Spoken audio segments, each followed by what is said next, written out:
નમસ્કાર દર્શક મિત્રો, હું હર્ષુક પરમાર સહયોગ દ્વારા પ્રસ્તુત ન્યૂઝ 20 ગુજરાતીમાં આપ સૌ દર્શક મિત્રોનું હાર્દિક સ્વાગત કરું છું। જોઈએ આજના મુખ્ય સમાચારો। જૂનાગઢ મહાનગરપાલિકા દ્વારા મહાત્મા ગાંધીજીની જન્મજયંતિને શ્રદ્ધાંજલિ આપવા માટે સમગ્ર ભારતમાં સ્વચ્છતા માટે જન આંદોલનની ઉજવણીના ભાગરૂપે જૂનાગઢ મહાનગરપાલિકા દ્વારા અલગ અલગ સ્કૂલોમાં રેલીનું આયોજન કરવામાં આવ્યું। વાત કરવામાં તો જૂનાગઢ મહાનગરપાલિકા દ્વારા મહાત્મા ગાંધીજીની જન્મજયંતિને શ્રદ્ધાંજલિ આપવા સમગ્ર ભારતમાં સ્વચ્છતા માટે જન આંદોલનની ઉજવણીના ભાગરૂપે સ્વચ્છતા હી સેવા અંતર્ગત સ્વચ્છ ઉજવણીના ભાગરૂપે જૂનાગઢ મહાનગરપાલિકા દ્વારા અલગ અલગ સ્કૂલોમાં રેલીનું આયોજન કરવામાં આવ્યું હતું। જૂનાગઢના mayor Dharmeshbhai પોસ્ટિયા, commissioner તેજસભાઈ Parmar, deputy mayor આકાશભાઈ Katara, સ્થાયી સમિતિના ચેરમેન પલ્લવીબેન ઠાકર, શાસક પક્ષના નેતા મનનભાઈ અભાણી, દંડક કલ્પેશભાઈ અજવાણી તેમજ સેનિટાઇઝર સમિતિના ચેરમેન પુંજાભાઈ સિસોદિયાના માર્ગદર્શન અને નાયબ કમિશનર ડીજે જાડેજાને કમિશનર જયેશભાઈ વાંજાના આસિસ્ટન્ટ કમિશનર અને સુપ્રિન્ટેન્ડન્ટ કલ્પેશ ટોલિયા દ્વારા દર્શન મકવાણાની સૂચના મુજબ સેનિટાઇઝેશન શાખા દ્વારા જૂનાગઢ મહાનગરપાલિકા દ્વારા શહેરમાં આવતા 15 જેટલી સ્કૂલોમાં સ્વચ્છતાના શ્લોક સૂત્રોચ્ચાર દ્વારા સ્વચ્છતાની રેલીનું આયોજન કરવામાં આવ્યું હતું। તેમજ પ્લાનિંગ ડ્રાઇવિંગ યોજના અને શપથ લેવડાવવામાં આવ્યા હતા કે શહેરમાં મેઇન રોડ તેમજ વિસ્તારોમાં સફાઈ કરવામાં આવશે। કોંગ્રેસના નેતા ફરી રાહુલ ગાંધી આજે જૂનાગઢના પ્રવાસે।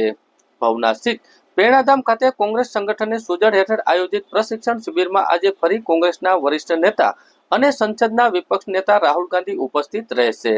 રાહુલ ગાંધી બપોરે 1 વાગે કેશોદ એરપોર્ટથી બાય રોડ ભવનાથ શિબિર સ્થળે પહોંચશે।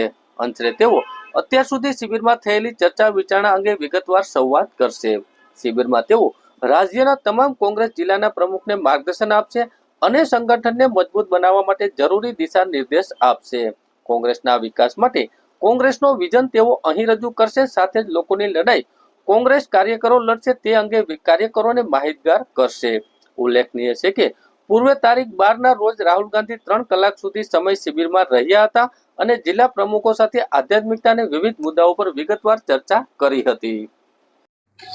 સંગઠન સુરજન અભિયાન અંતર્ગત ઓલ ઇન્ડિયા કોંગ્રેસ કમિટી દ્વારા આખા દેશમાં સંગઠનની સમીક્ષા સાથે પારદર્શકતાથી નવી જવાબદારીઓ, નવી નિમણૂકો માટેની જે પ્રક્રિયાની શરૂઆત થઈ એના ભાગ સ્વરૂપે સમગ્ર દેશમાં સૌથી પહેલી શરૂઆત ગુજરાતથી કરવામાં આવી છે।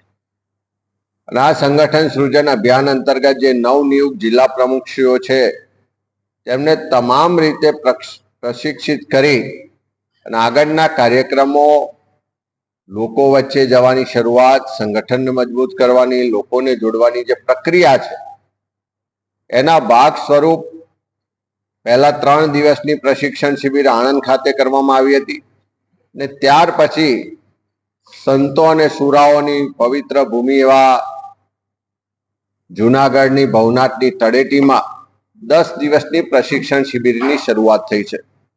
આપ સૌ જાણો છો એમ 10મી સપ્ટેમ્બરના રોજ આના શુભારંભ માટે ઓલ ઇન્ડિયા કોંગ્રેસ કમિટીના અમારા રાષ્ટ્રીય અધ્યક્ષ આદરણીય મલ્લિકાર્જુન ખરગે સાહેબ એમાં ઉપસ્થિત રહીને શિબિરનો શુભારંભ કરાવ્યો હતો। ને ત્યાર પછી 12મી તારીખે રાહુલજી પણ આ શિબિરમાં ઉપસ્થિત રહ્યા અને લગભગ 3 કલાક કરતા વધારે સમય એમણે શિબિરાર્થીઓ સાથે, જિલ્લા પ્રમુખશ્રીઓ સાથે વિતાવ્યો હતો। ખૂબ વિસ્તૃત રીતે એમણે પણ માર્ગદર્શન આપ્યું, બધાની સાથે ચર્ચા વિચારણા પણ કરી ને આવનારા સમયનો એક રોડમેપ બનાવવા માટેની ગુજરાતના લોકો માટે કામ કરવાનું પ્રોત્સાહન અને જવાબદારી પણ સોંપી છે। એ જ રીતે જ્યારે શિબિર હવે પૂર્ણાહુતિ તરફ આગળ વધી રહી છે ત્યારે આવતીકાલે 18 સપ્ટેમ્બરે ફરીથી રાહુલ ગાંધીજી આ શિબિરમાં આવી રહ્યા છે। આવતીકાલે 18 સપ્ટેમ્બરે બપોરે 1 કલાકે કેશોદ એરપોર્ટ પર એમનું આગમન થશે। કેશોદથી બાય રોડ જૂનાગઢ સુધી પ્રેરણાધામ ભવનાથની તળેટીમાં રાહુલજી પહોંચશે। 3 કલાક જેટલો સમય શિબિરાર્થીઓ સાથે, જિલ્લા પ્રમુખશ્રીઓ સાથે રોકાવાના છે। આટલા દિવસની શિબિરમાં જે અલગ અલગ વિષયો પર ચર્ચા થઈ છે, જે અલગ અલગ વિષયોના નિષ્ણાતો દ્વારા પ્રશિક્ષણ આપવામાં આવ્યું છે, જે ગુજરાત માટે, ગુજરાતીઓ માટેનું વિઝન અને રોડમેપ કોંગ્રેસ પાર્ટીનો છે એના આખરી સ્વરૂપ આપવા માટે રાહુલજી આવતીકાલે જિલ્લા પ્રમુખશ્રીઓ સાથે ચર્ચા વિચારણા કરવાના છે અને પાર્ટીનું આ વખતે બહુ ખૂબ ફોકસ સાથેનું લક્ષ્ય છે કે લોકોના નાનામાં નાના પ્રશ્નોની પર કોંગ્રેસનો કાર્યકર્તા ધ્યાન આપે. નાનામાં નાના પ્રશ્નોની સાથે સાથે જ્યાં પણ અન્યાય થાય છે, જ્યાં પણ અત્યાચાર થાય છે, જ્યાં પણ ભ્રષ્ટાચાર થાય છે, એ તમામ મુદ્દાઓને લઈ અને લોકોની લડાઈ કોંગ્રેસનો કાર્યકર્તા લડે. અને એટલા જ માટે પ્રદેશ સ્તરથી લઈને જિલ્લા, તાલુકા, મંડળ, સેક્ટર, ગામ સમિતિ ને બૂથ સુધીનું સંગઠન મજબૂત બનાવવાની સાથે સાથે લોકો માટેના કાર્યક્રમ, ગુજરાત અને ગુજરાતીઓના વિકાસ માટેનું વિઝન, એ પ્રક્રિયા 10 દિવસમાં આ પ્રશિક્ષણ શિબિરમાં કરવામાં આવી રહી છે. ત્યારે આખરી સમાપન તરફ જ્યારે આગળ વધ્યા છે ત્યારે આવતીકાલે ફરીથી રાહુલજીનું અમને માર્ગદર્શન મળશે, પ્રોત્સાહન મળશે. અને રાહુલજીની પહેલા દિવસથી સ્પષ્ટ વાત છે કે જ્યારે જ્યારે ગુજરાતને, ગુજરાતીઓને મારી જરૂરત પડે ત્યારે આજે લોકસભામાં વિપક્ષના નેતા તરીકે કે આખા દેશમાં સૌથી વધારે જેની પર લોકોનો વિશ્વાસ છે એવા જનનેતા તરીકે રાહુલજીએ હંમેશા તૈયારી બતાવવાની વાત કરી છે. એમણે એટલે સુધી કહ્યું છે કે જ્યારે પણ ગુજરાત માટે, ગુજરાતીઓ માટે યાદ કરશો ત્યારે બધી જ પ્રાયોરિટી કરતા ગુજરાત અને ગુજરાતીઓ મારી પ્રાયોરિટી રહેશે. એ એમની જે કટિબદ્ધતા છે, જે સંગઠનને મજબૂત કરવા માટેની કટિબદ્ધતા છે, ગુજરાત માટેની કટિબદ્ધતા છે, મિશન 2027 માટેનો જે સંકલ્પ છે, એને લઈને રાહુલજી આ 10 દિવસની અંદર બીજી વખત આવતીકાલે જુનાગઢ ખાતે આ પ્રશિક્ષણ શિબિરમાં આવી રહ્યા છે. અમારા કાર્યકરોમાં પણ ઉત્સાહ છે, જિલ્લા પ્રમુખશ્રીઓને પણ એક નવી તાકાત, ઉર્જા મળી છે અને સૌ લોકો સાથે મળીને આવનારા દિવસોમાં ગુજરાત અને ગુજરાતના લોકો માટે કામ કરીશું. સંગઠન મહાસચિવ આદરણીય કેસી વેણુગોપાલજી પણ આવે છે. સાથે સાથે રાજ્યસભાના સાંસદ અને ગુજરાત કોંગ્રેસના પ્રભારી, એઆઈસીસીના મહાસચિવ આદરણીય મુકુલ વાસનિકજી પણ આવે છે અને અમારું પ્રદેશનું નેતૃત્વ અને બાકીના આગેવાનો પણ અહીંયા આવતીકાલે એમને આવકારવા માટે ઉપસ્થિત રહેવાના છે. અને ખાસ કરીને રાહુલજી આ બીજી વખત પ્રશિક્ષણ શિબિર માટે આવે છે. બીજા કોઈ કાર્યક્રમ કરતા એમણે આ વખતે જિલ્લા કોંગ્રેસ સમિતિના પ્રમુખશ્રીઓને સ્વાયત્તતા સાથે, સત્તા સાથે સંગઠનની જવાબદારી પૂરેપૂરી પ્રામાણિકતાથી, નિષ્ઠાથી અને પ્રશિક્ષિત થઈને નિભાવી શકે એ વાત પર ભાર મૂકીને એમના માટે ખાસ બીજી વખત આવી રહ્યા. વન વિભાગના માલધારી ઉપર કથિત ત્રાસનો મામલો સામે આવ્યો છે, જેમાં ઝેર પીનાર એક માલધારીનું સિવિલ હોસ્પિટલમાં સારવાર દરમિયાન મોત થતા રોષ ભભૂકી ઉઠ્યો છે. વાત કરવામાં આવે તો વિસાવદર પંથકના જાંબુથાળા નેસમાં વન વિભાગના કથિત ત્રાસથી કંટાળીને ઝેરી દવા પીને આપઘાતનો પ્રયાસ કરનાર 2 માલધારી પૈકી એક માલધારી સલીમ ઇસ્માઇલ બ્લોચનું સારવાર દરમિયાન કરુણ મોત થયું છે.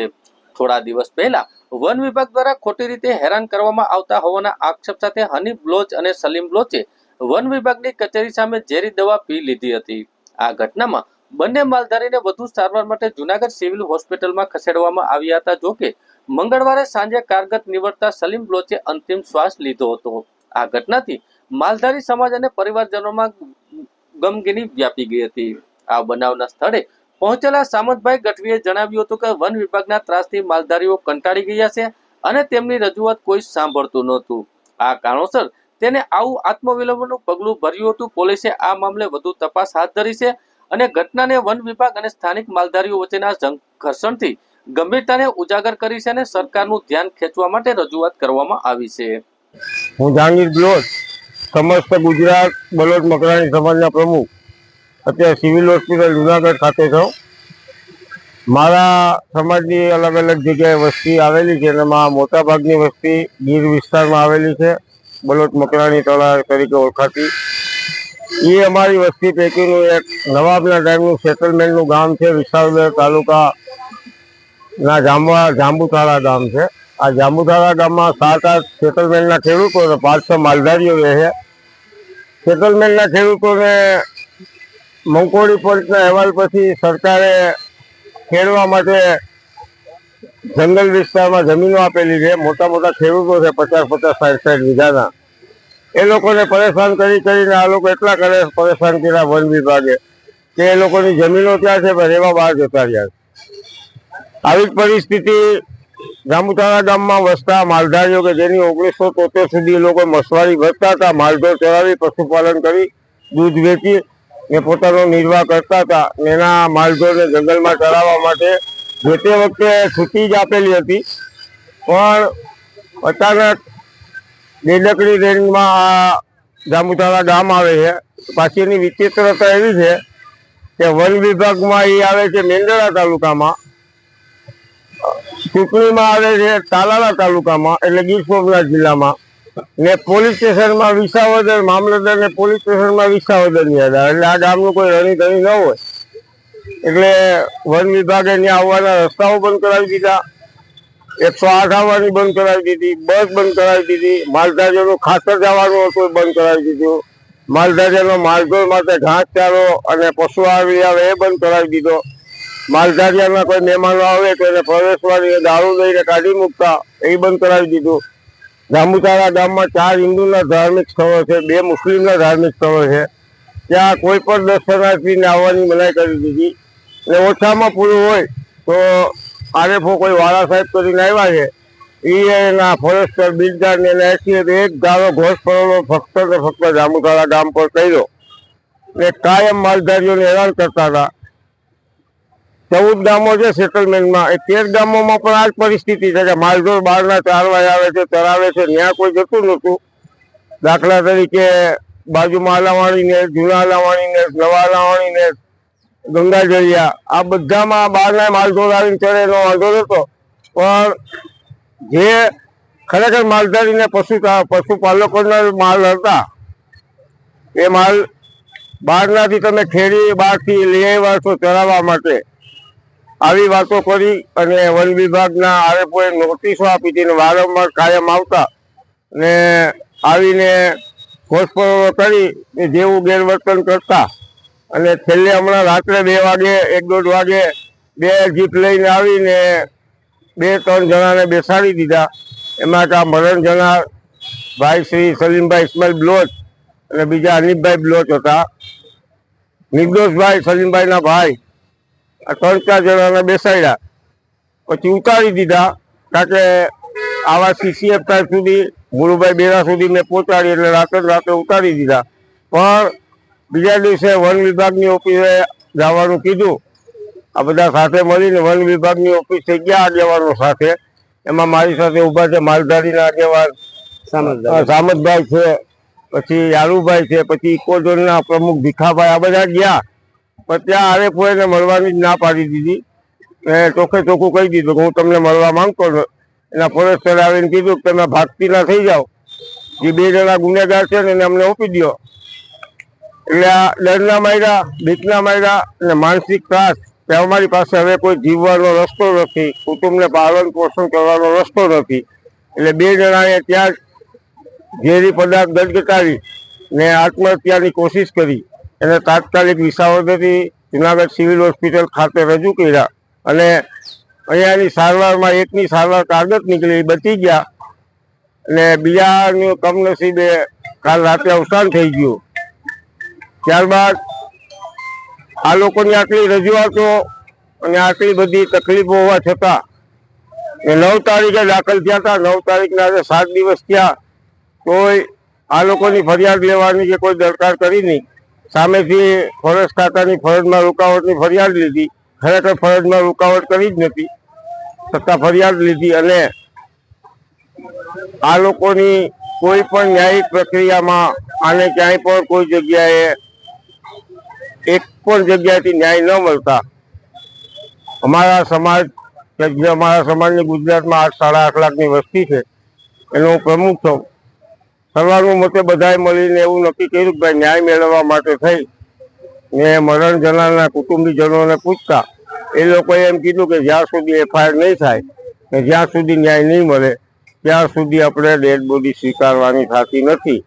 અમે લોકો અત્યારે અમારા સમાજના બધા લોકો ભેગા થયા છે અને અમારો ધ્યેય ફક્ત એક જ છે કે ગુનેગારોને સજા થાય, ફરિયાદીની કાયદેસર FIR થાય. BNSનો નવા કાયદામાં 108ની કલમમાં જોગવાઈ છે, 10 વર્ષની સજાની જોગવાઈ છે કે જ્યારે કોઈ પણ માણસને કોઈ માનસિક ત્રાસ અથવા જુલમ ગુજારીને મરવા માટે દુષ્પ્રેરણ આપે તો અમારી માંગણી એ છે કે આ કલમ હેઠળ ફરિયાદ લેવામાં આવે ને અમારા મરણ જનાર અને હાજરભાઈ છે એના પછી ખોટા કેસો કર્યા છે એ પરત ખેંચવામાં આવે. ત્યાં સુધી આ પ્રશ્ન નહીં સોલ્વ થાય ત્યાં સુધી અમે કોઈ મરણ જનારનું ડેડ બોડી સ્વીકારવાના નથી. અને આ ન્યાયી પ્રક્રિયામાં અમે ગાંધી ચિંતા રાહે કોઈ પણ જાતના તંત્રને બાનમાં લેવા કે તંત્રને હેરાન કરવા સિવાય અમે લોકો ગાંધી ચિંતા માર્ગે શાંતિથી આંદોલન કરશું અને ન્યાય આ લોકોને અપાવશું. એ માટે અમે અત્યારે એકઠા થયા છીએ. બધા આપ જોઈ શકો છો કે શિસ્તની રીતે બધા બેઠા છે, કોઈ એક શબ્દ નહીં બોલે. બાકીનું હવે જે કંઈ છે બાઇટિંગ એ ભોગ બનનાર અને હતા એ અમારા સરપંચ આપશે. મારું નામ હનીફભાઈ દાદુભાઈ બ્લોચ, રહેવાસી જાંબુથાળા, કે જેથી અમારા આગેવાને જે અમારા મેમ્બરિટી છે જે રજૂઆત કરી છે એના અમે ટેકાદારી છે કે જેથી વખતે અમને અવરને અવર જંગલ ખાતું, વાડા સાહેબ, એસીએફ, કાકડિયા, ફોરેસ્ટર અને રબારી અવરને અવર અમને ત્રાસ દેતા, જલમ ગુજારતા અમે આ મોતને ઘાટ ઉતરી ગયા. જય હિન્દ, જય ભારત. જુનાગઢ શહેરમાં આવેલા જૂના બાયપાસ રોડ ઉપર ગ્રીન સીસી સોસાયટીના મકાનમાં જુગાર રમતા 6 ઈસમોને પકડી પાડતી ક્રાઇમ બ્રાન્ચ જુનાગઢ. વાત કરવામાં તો જુનાગઢ ક્રાઇમ બ્રાન્ચે જુનાગઢના જૂના બાયપાસ રોડ ઉપર ગ્રીન સીસી સોસાયટીમાં ચાલતો જુગારનો અખાડો ઝડપી પાડ્યો છે. પોલીસે લલિતભાઈ હરજીભાઈ જોશીભાઈના અમૃતભાઈના મકાનમાં 6 ઈસમોને રોકડા રૂપિયા 7,29,800 અને ગજીપાતાનો રમત તેમજ મોબાઈલ ફોન અને વાહનો મળી કુલ 23,79,800 ના મુદ્દામાલ સાથે પકડી પાડ્યા છે. આ કાર્યવાહી જુનાગઢ રેન્જના પોલીસ મહાનિરીક્ષક નિલેશ જાંજવાડી અને પોલીસ અધિક્ષક સુબોધ દોડેજાના માર્ગદર્શન હેઠળ ક્રાઇમ બ્રાન્ચની ટીમ દ્વારા બાતમીના આધારે કરવામાં આવી હતી. જુનાગઢ તાલુકા પોલીસ સ્ટેશનમાં જુગાર ધારા કલમ 4 મુજબ ગુનો રજીસ્ટર કરવામાં આવ્યો છે.